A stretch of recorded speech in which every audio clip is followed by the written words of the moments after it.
창세기 2장 16절부터 17절 말씀 우리 한 목소리로 함께 두 절 같이 읽도록 하겠습니다. 시작. 여호와 하나님이 그 사람에게 명하여 이르시되 동산 각종 나무의 열매는 내가 임의로 먹되 선악을 알게 하는 나무의 열매는 먹지 말라. 내가 먹는 날에는 반드시 죽으리라 하시니라. 아멘. 우리는 살아가면서 한 번씩 이 질문을 우리가 하게 되죠. 한 번 이상 이 질문을 듣게 됩니다.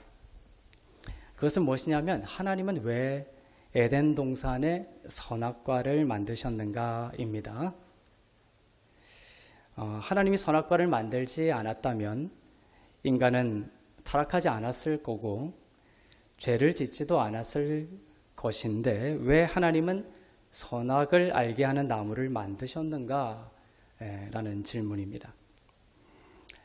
우리는 먼저 하나님의 시간과 인간의 시간을 이해해야 합니다. 하나님의 차원과 인간의 차원을 이해해야 합니다. 자, 우리가 성경을 보면 창세기에서 요한계시록까지 시간적인 순서로 펼쳐져 있죠. 그런데 그런 시간의 흐름은 이것을 읽게 될 인간의 차원을 염두에 두고 기록된 것입니다.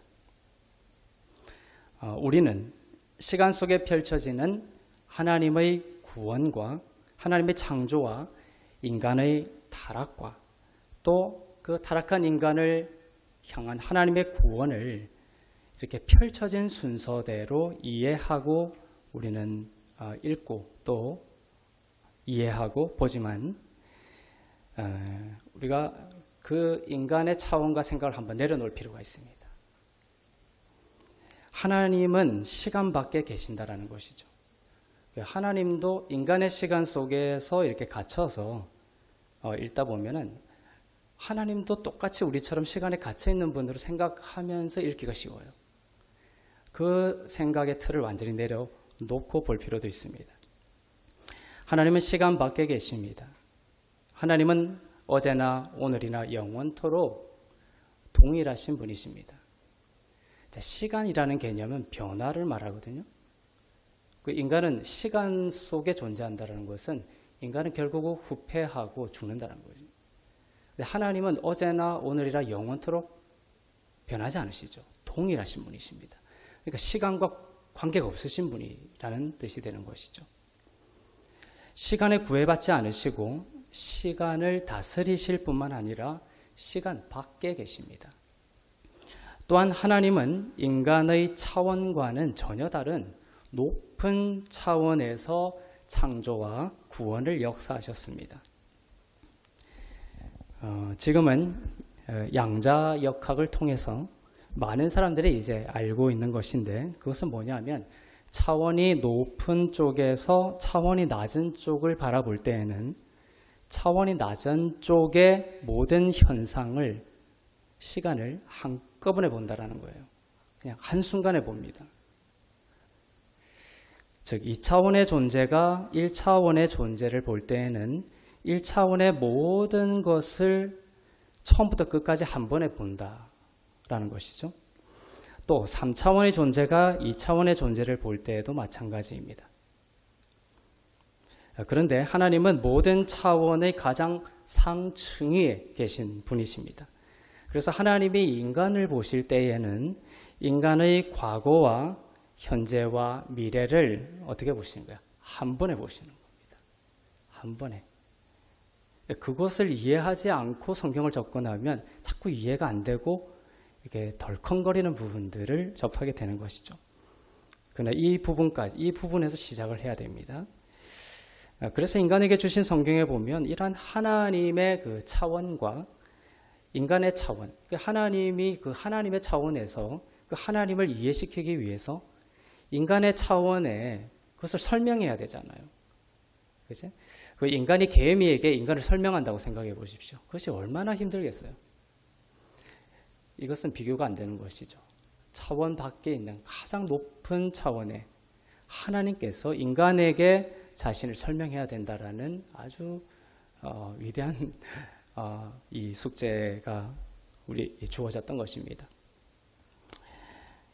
이런 하나님의 차원과 인간의 차원이 그래서 이 성경을 보다 보면 혼재가 되어서 인간의 시간 개념과 인간의 그 공간 개념으로는 이해하기가 어렵거나 불가능한 구절들이 이렇게 흩어져서 혼재되어 있는 이유가 바로 그것입니다. 참 많은 부분이 있는데 그 중에 한 구절을 보겠습니다. 요한계시록 13장 8절입니다.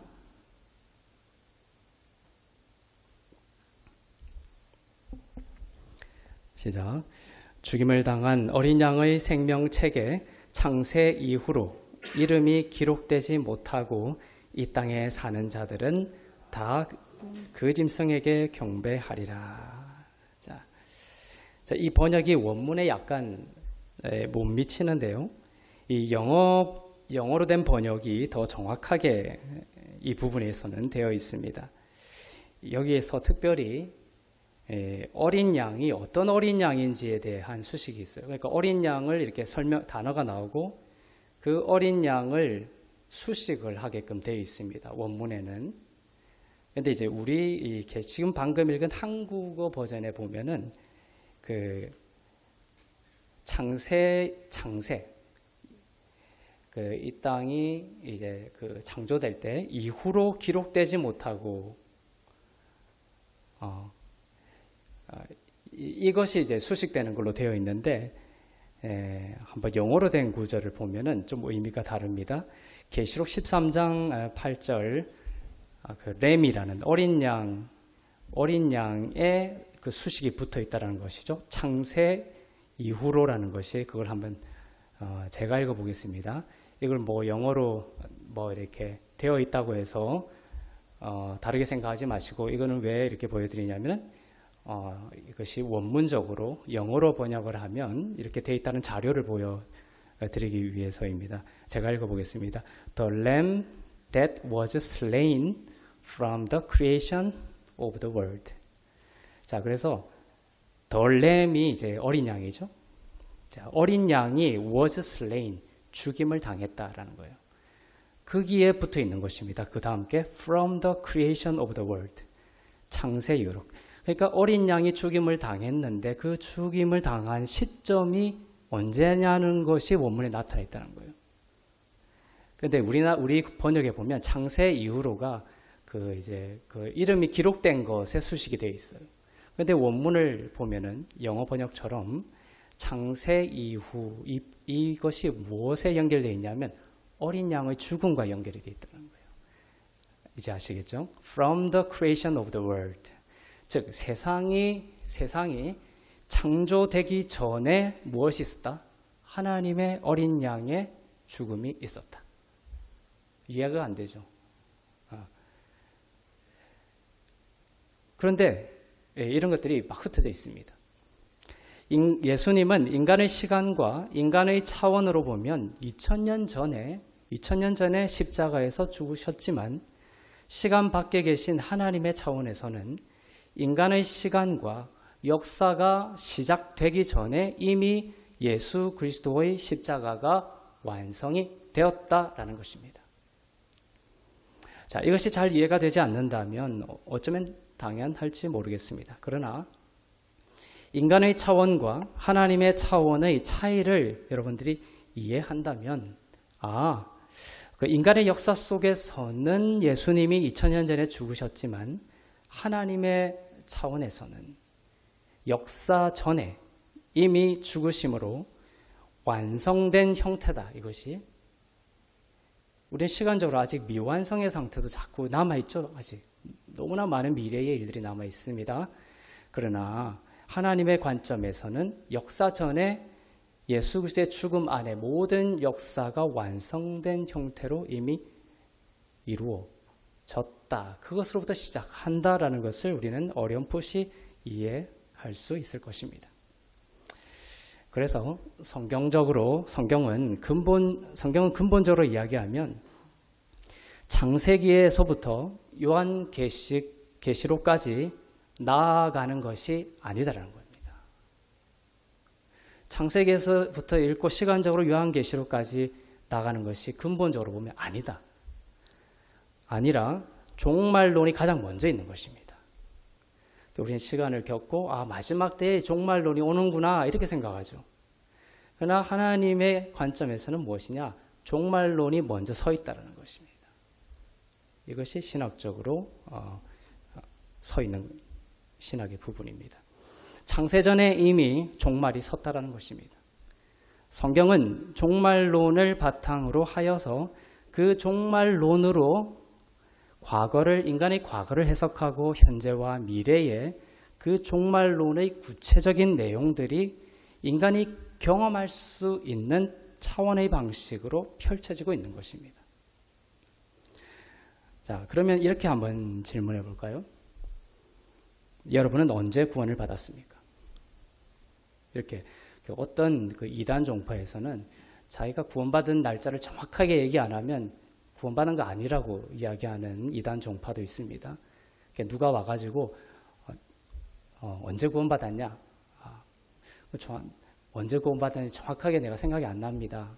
그랬을 때 그거는 당신 구원받은 거 아닙니다. 이런 사람이 있으면 그거는 이단입니다. 여러분은 언제 예수님을 나의 구주로 믿게 되었습니까? 이런 우리가 질문을 하게 되면, 자, 이 질문의 대답은 이렇게 될 수가 있어요. 나는 예를 들면은 한 10년 전쯤에 구원을 받았습니다.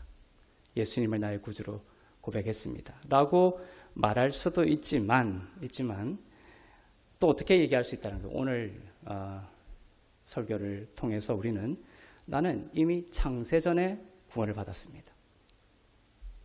이렇게 할 수 있다는 것이죠. 왜냐하면 어린 양이 그때 돌아가셨기 때문입니다. 나는 창세전에 구원을 받았습니다. 그리고 이 역사 속에서 그 구원을 경험하고 있습니다. 라고 대답할 수도 있다는 것입니다.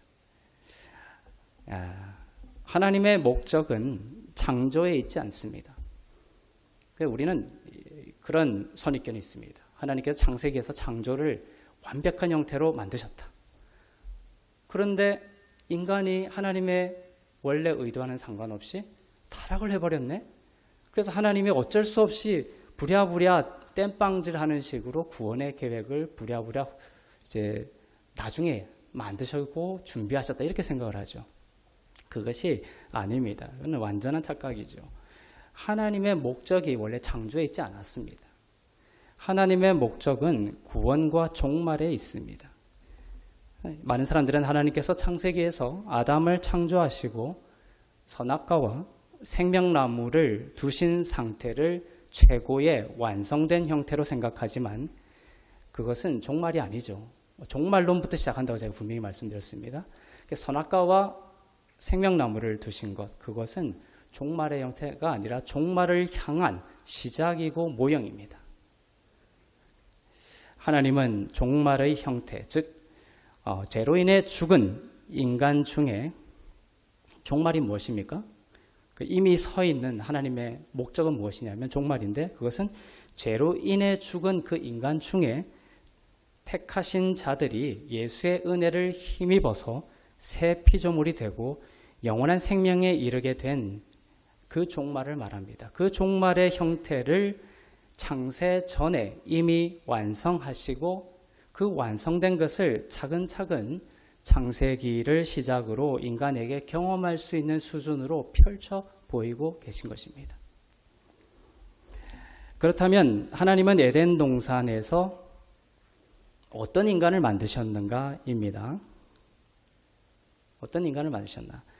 하나님은 모든 실과를 다 먹어도 된다라고 하시면서 단 선악을 알게 하는 나무의 실과만은 먹지 말라고 하셨죠. 자, 이것의 그 다양한 의미 중에 하나는 이것도 맞습니다. 즉 자유의지를 주셨죠. 인간에게 그걸 따먹을 수 있고 따먹지 않을 수도 있는 자유의지를 주신 것이죠. 왜냐하면 생명나무만 있고 선악과를 없으면 자유의지를 주신 이유가 없습니다. 그러나 선악과를 먹지 말라 이렇게 하심으로 인하여 인간의 어떤 자유의지가 결정할 수 있는 형태가 만들어진 것이에요. 그렇게 함으로써 그 인간의 자유의지를 통한 자발적이고 자원적이고 심정에서부터 우러나오는 하나님과의 사랑의 관계를 하나님께서 원하신 것 맞습니다.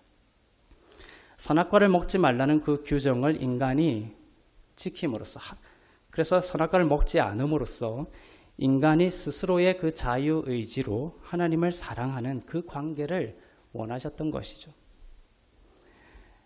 로봇에게 이제 입력을 시켜가지고 그 선악과를 먹지 말라고 한다면 그 로봇은 먹을까요, 안 먹을까요? 안 먹게 되겠죠. 정말 그런 관계를 하나님은 원하셨을까요? 아니죠. 그 로봇이 먹지 않더라도 그것으로부터 우리는 진정한 사랑을 느끼지 못하죠. 하나님도 그러셨을 것입니다. 그것은 진정한 사랑의 관계가 아닙니다. 자유의지로 그것을 따먹을 수도 있고 안 따먹을 수도 있는 그 상태에서 그 인간이 하나님의 마음을 헤아려 안 따먹었을 때 그 인간은 무엇을 표현한 것입니까? 사랑을 표현한 것이고 하나님도 그것으로 인해 깊은 사랑을 느끼고 사랑의 관계를 느끼게 되셨던 것이죠. 자, 이런 의미도 있지만 우리는 보다 넓은 관점으로 에덴 동산에 만들어진 그 아담의 존재가 어떤 존재였는지를 알 필요가 있습니다. 자, 그것을 잘 설명해 준 사람이 있는데 바로 어거스틴입니다. 어거스틴은 하나님의 도성이라는 책에서 인간의 존재 변화를 이렇게 정리했습니다. 총 4단계로 정리를 했습니다. 최초의 인간, 처음에 하나님은 인간을 어떻게, 첫 사람 아담을 어떻게 창조하셨는가? 최초의 인간은 죄를 지을 수 있는 상태로 만들어졌다는 것입니다. able to sin이라고 표현하고 있습니다. able to sin, 죄를 지을 수 있는 인간입니다. 즉 하나님께서 처음에 아담을 만드셨을 때 그 아담은 자유의지가 있었지만 그 자유의지는 어떤 결함이 있었냐면은 죄를 지을 수 있는 자유의지였다는 거예요. 죄를, 사단이, 어둠의 권세가 인간보다 먼저 있었습니다. 그죠? 어둠의 권세, 하나님의 그 수면 위에 그 어둠의 영들이 깊은 곳에 있었다라고 함으로써 인간이 만들어지기 전에 이미 천사의 타락이 있었고 어둠의 권세가 있었습니다. 그 어둠의 권세가 이 자유의지를 흔들어 버리면 언제든지 인간은 죄를 지을 수 있는 상태인 그 상태로 만들어졌다라는 것이죠. 그리고 인간은 타락을 했습니다. 그렇게 타락을 하면서 인간은 어떤 상태가 되었냐면 not able not to sin이 됐습니다. not able not to sin. 즉 죄를 안 지을 수 없는 상태가 되었습니다. 즉 첫사람 아담의 타락 이후에 태어나는 모든 사람들은 죄를 지을 수밖에 없는 존재로 태어나게 된 것입니다. 그래서 나는 예수가 필요 없어요. 이런 사람이 아무도 없게끔 된 것입니다. 예수 믿기 전에 모든 인류의 상태가 이 상태입니다. Not able not to sin. 죄를 짓지 않을 수 없는 상태가 된 것입니다. 자, 이것이 예수 믿기 전의 상태입니다. 이제 무엇이 남았습니까? 이제 예수 믿은 이후의 상태가 남아있는 것입니다. 자, 그 다음의 상태는 뭐냐면 죄를 짓지 않을 수 있는 상태가 된 것입니다. 그것은 able not to sin입니다. able not to sin. 죄를 짓지 않을 수 있는 상태. 그것은 예수를 믿은 자의 현실적 상태입니다. 자, 지금 현실적 상태라고 했습니다. 신분적 상태가 아니라 현실적 상태. 즉 예수를 믿고 지금 이 땅을 살아가고 있는 지금 여러분, 예수 믿는 교회를 다니는 여러분의 상태가 뭐냐면 able not to sin. 죄를 짓지 않을 수 있는 상태입니다. 자, 그 다음의 상태, 마지막 상태, 어거스틴이 말한 마지막 상태가 뭐냐면 not able to sin입니다. not able to sin. 무엇입니까? 죄를 지을 수 없는 상태입니다. 자, 이 상태는 우리가 새 하늘과 새 땅에 들어간 그러한 상태이기도 하고 예수를 믿는 자의 어떤 상태? 현실적 상태가 아니라 신분적 상태, 언약적 상태를 말합니다. 이 예수 믿는 자의 현실적 상태와 신분적 상태의 차이를 여러분 이해하시겠습니까? 예. 그래야지 여러분들이 힘있게 살아갈 수가 있어요. 자, 이 마지막 두 단계가 지금 현재 역사 속에서 성도인 여러분이 경험하고 있는 단계입니다. 즉, 여러분들은 예수를 믿고 어떤 신분적 상태가 됐습니까? Not able to sin, 죄를 지을 수 없는 자들이 되었습니다.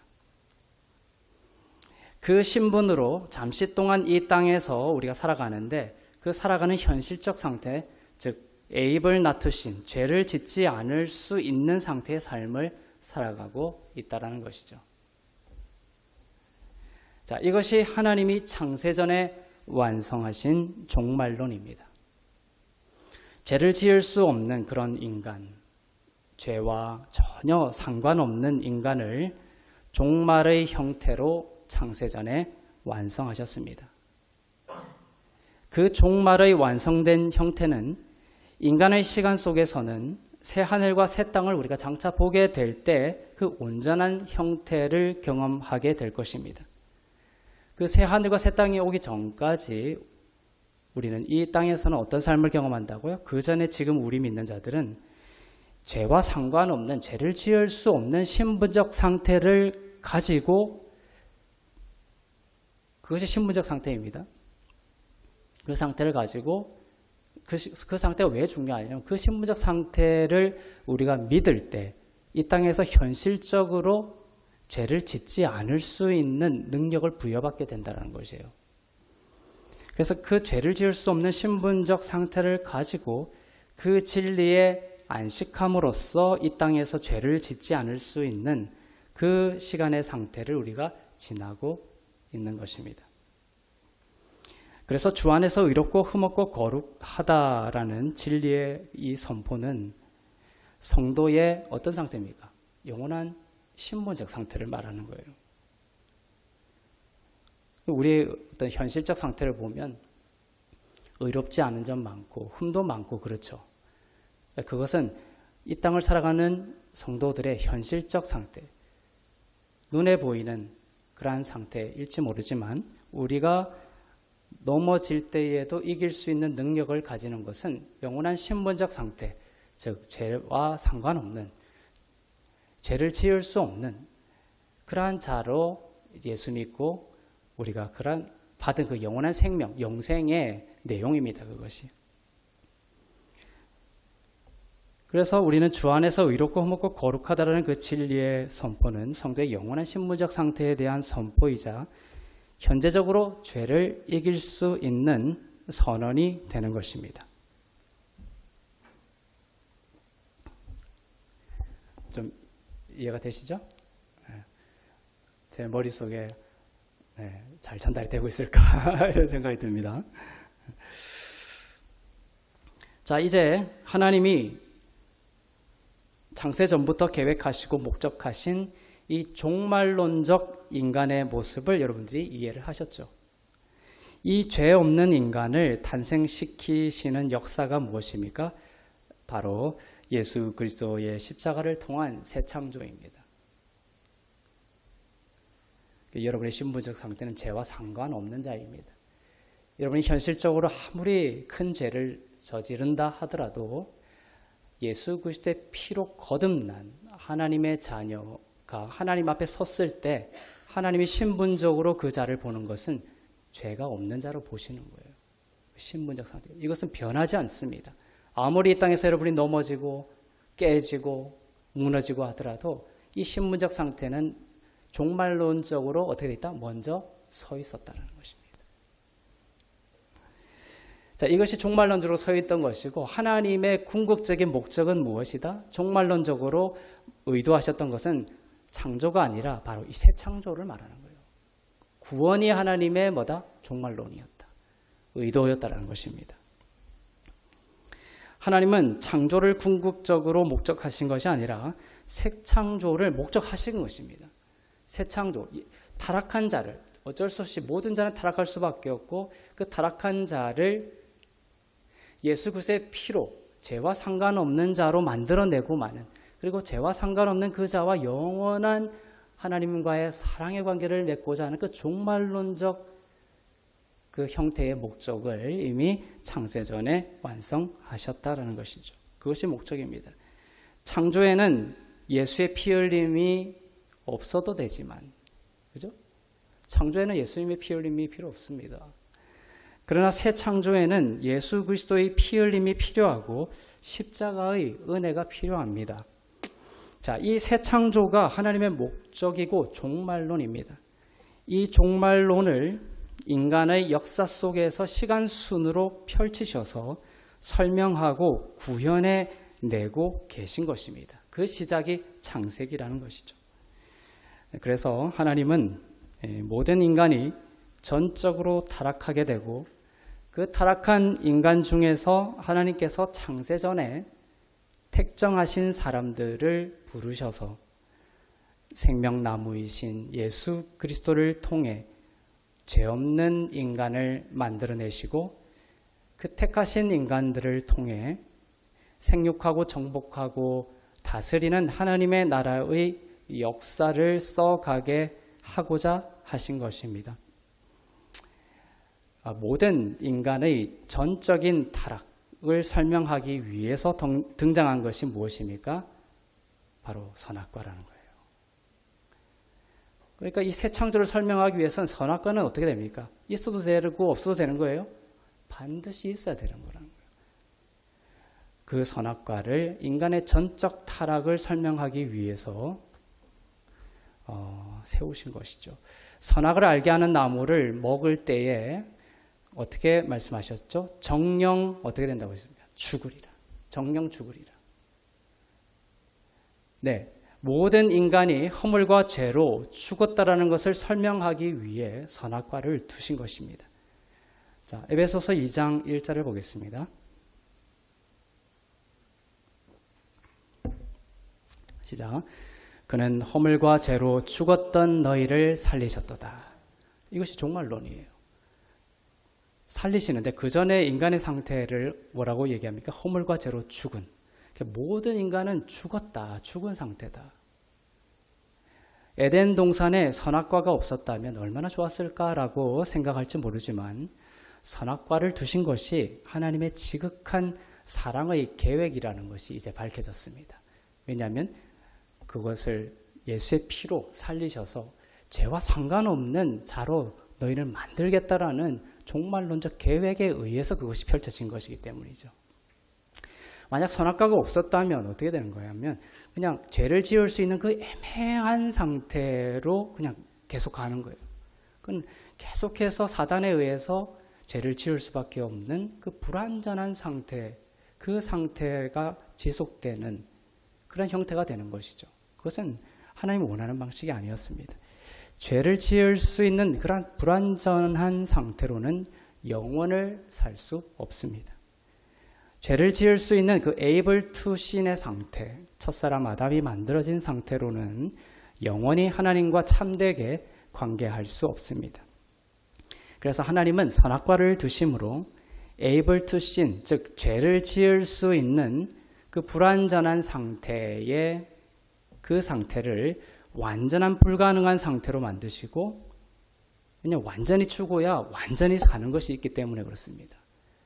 애매하게 죽으면 영생은 없어요. 그래서 죄라는 거예요. 죄라는 것은 완전한 죽음을 말합니다. 예수님은 십자가에서 애매하게 죽은 것이 아니에요. 완전히 죽으시고 완전히 우리의 죄를 도말하신 것입니다. 그래서 죄가 등장하는 거예요.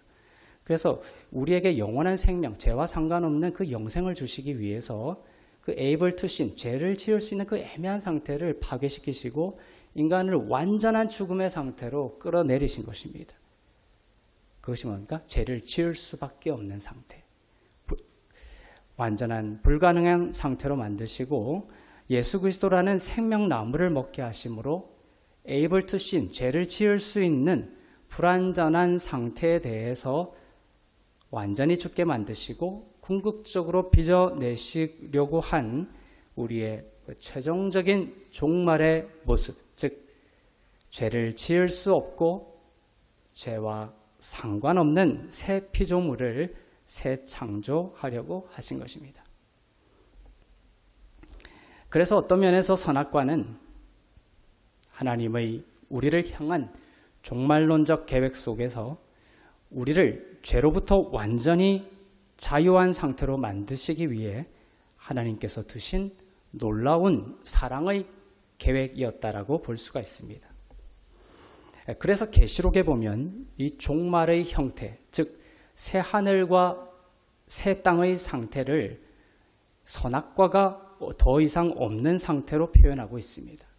그래서 계시록 나중에 19장, 20장, 21장, 22장에 가면 여러분이 찾아볼 수 없는 것이 있습니다.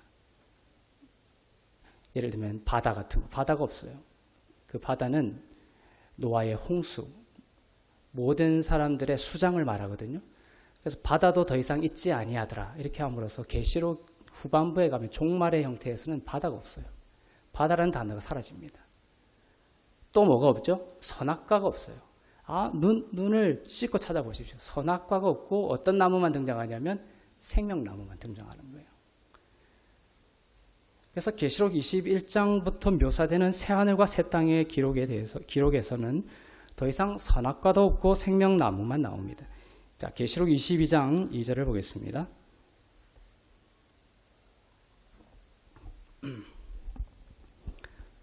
시작.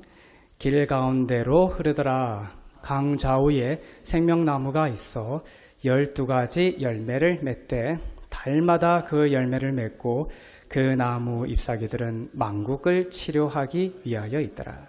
자, 이 새 하늘과 이 새 땅이 오기 전까지 자, 이 땅에서 성도들은 여전히 선악과의 역할을 하는 것이 있습니다. 바로 율법입니다. 선악과를 먹고서 아담이 알게 된 것이 있죠. 선악과를 먹고 알게 된 것. 그것은 내가 나의 자유의지를 의지할 수 없는 것이구나. 나의 처음 자리가 어둠이구나. 나의 처음 자리가 심판의 자리구나. 정령추굴이라는 말씀처럼 정령추굴 수밖에 없는 것이 아름다운 종말에 이르는 과정에서 내게 필요한 인식이었구나라는 것을 깨닫고 오직 생명나무 되시는 예수 그리스도와 그분의 은혜만을 꼭 붙들고 새 피조물로서 살아가야 한다라는 것을 아담은 선악과를 따먹고 알게 된 것이죠.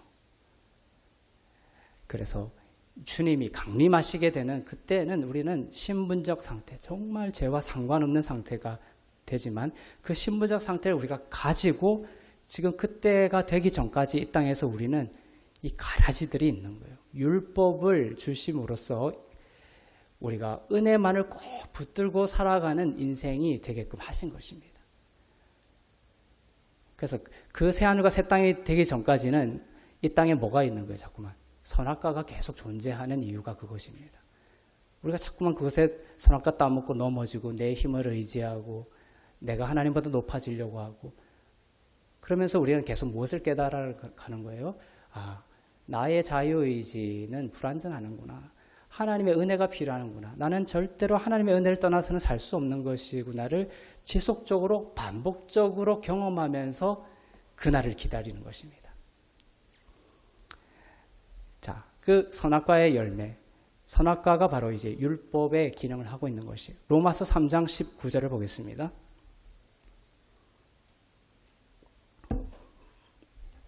시작. 우리가 알거니와 무릇 율법이 말하는 바는 율법 아래에 있는 자들에게 말하는 것이니 이는 모든 입을 막고 온 세상으로 하나님의 심판 아래에 있게 하려 함이라. 선악과를 따먹고 정령 죽으리라 그 말을 하고 있는 거예요. 지금 오늘날 그 기능을 비추어 주는 게 뭐냐? 율법이 그 기능을 하고 있는 것이에요. 온 세상이 하나님의 심판 아래에 있다는 것을 알게 하려고 율법을 주셨습니다. 우리 예수 믿는 자들이 율법을 볼 때는 어떤 거예요? 나의 처음 자리가 이거였구나. 또 내가 내 의지를, 내 힘을 의지하고 살았네? 하나님의 은혜를 주셔서 내가 살아갈 수 있는 것이구나. 그걸 깨닫는 것이죠. 왜 굳이 율법을 주셔서 이렇게라고 우리가 말할 수도 있겠지만 똑같은 차원이에요. 왜 굳이 선악과를 만드셨나? 이것과 똑같은 것입니다. 그죠?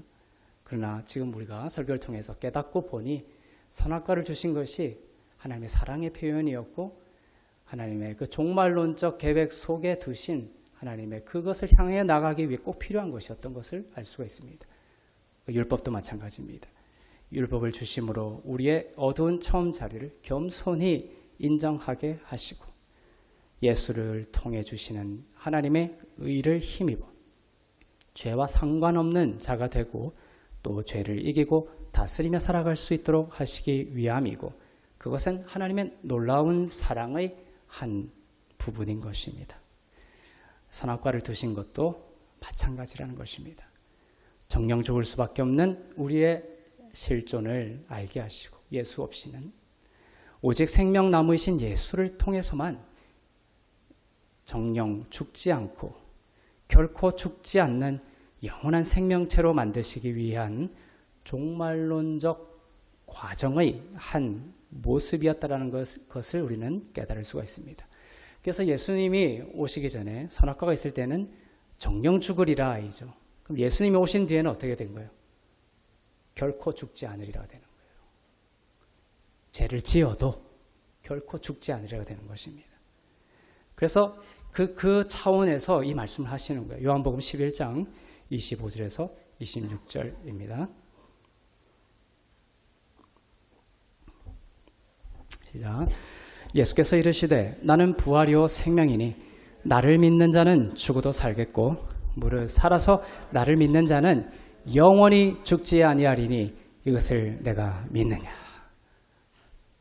정령 죽으리라. 이것이 주님의 목적이 아니었습니다. 이제 여러분은 영원히 죽지 않는 하나님의 자녀가 되었습니다. 창조 때보다 더 낫죠.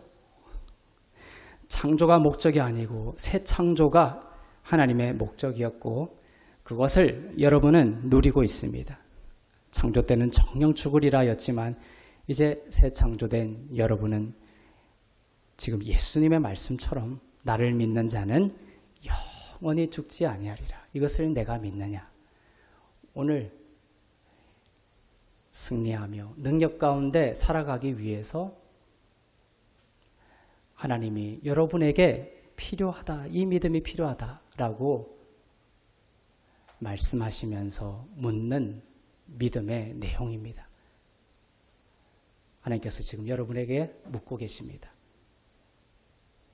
나를 믿는 자는 영원히 죽지 아니하리라. 여러분 믿습니까? 아멘. 영원히 죽지 않습니다.